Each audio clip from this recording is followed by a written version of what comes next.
The Newsday continues here on One News Now. I'm Angela Lagunsad. Authorities confirmed that all 6 passengers aboard the missing Cessna 206 plane in Isabela have died. The aircraft was located at around 11 in the morning today in the mountainous area of Barangay Ditarium in Divilacan, Isabela. Authorities report that it will take them at least 3 days to retrieve remains from the crash site. The families of the victims have already been notified. The Cessna plane went missing on January 24 en route to Macunacon after it took off from Kawayan, also in Isabela. The wife of slain Negros Oriental Governor Roel Degamo vows to seek justice until the end. Pamplona Mayor Janice Degamo says there is solid evidence pointing to the mastermind behind the killing of her husband. She also welcomes the possibility of having the 4 arrested suspects as state witnesses.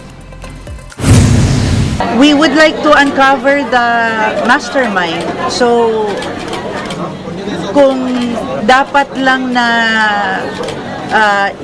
under the witness protection program sila, okay rin lang sa amin. Dahil rather than not knowing, rather than yung nasa mind lang natin kung sino at hindi talaga mabigyan ng pangalan, unfair naman yan.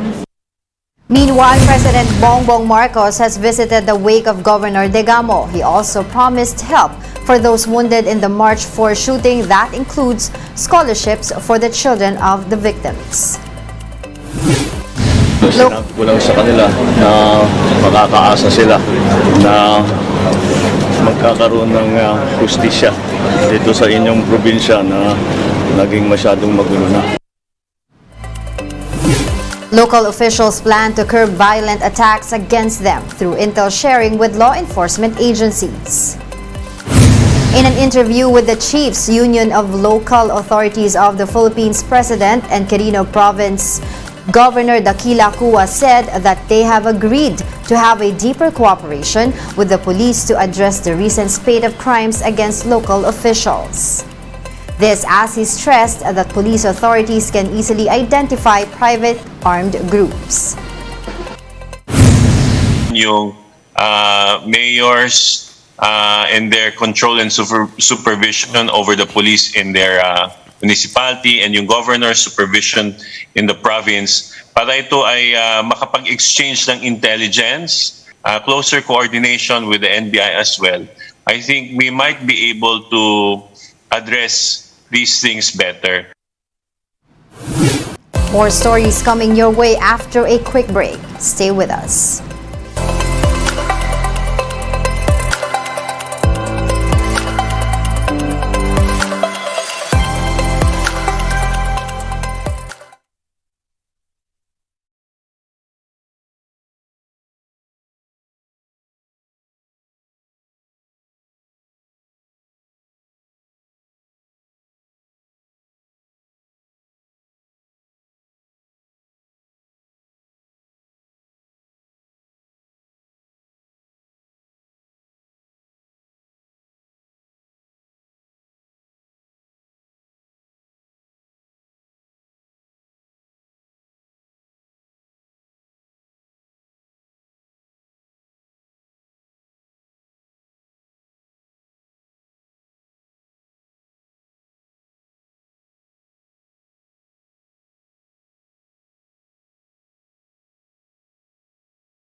You're still watching One News Now. I'm Angela Lagunzad. Meralco will implement a staggered increase in its generation charges. This is to ease the burden of consumers grappling with high inflation. Meralco has informed the government of this plan to defer generation charge collection amounting to 1.1 billion pesos, covering the January to February period. Instead, the company will start collecting the charges in March and April. The increase in total bills will be 62 centavos per kilowatt hour. Transport Group Manibela says that they will stage another protest action if the government fails to fulfill its promises. Manibela Chairman Mar Valbuena made the statement in an interview with Sa Totoo Lang.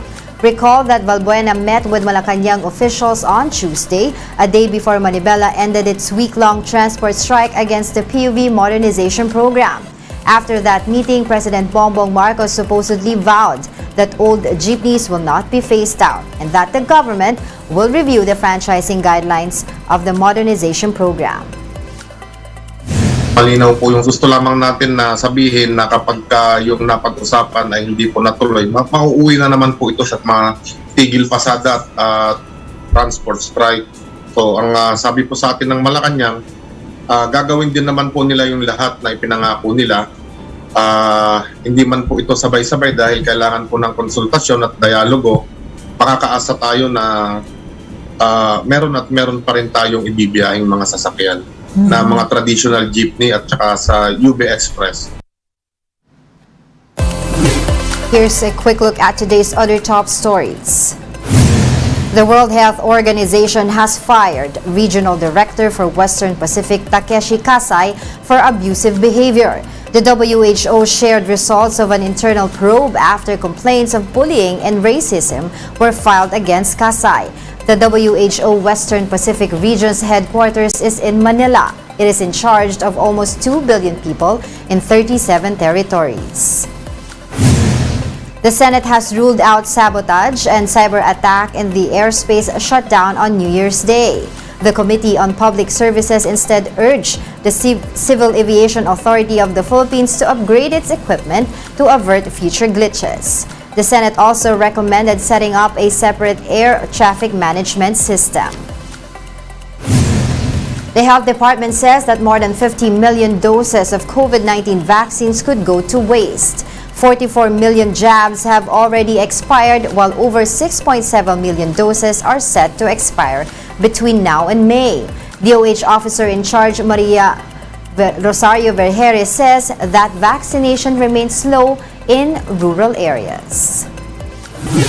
We bring you more stories later at 5:30 p.m. I'm Angela Lagunzad. We're One News.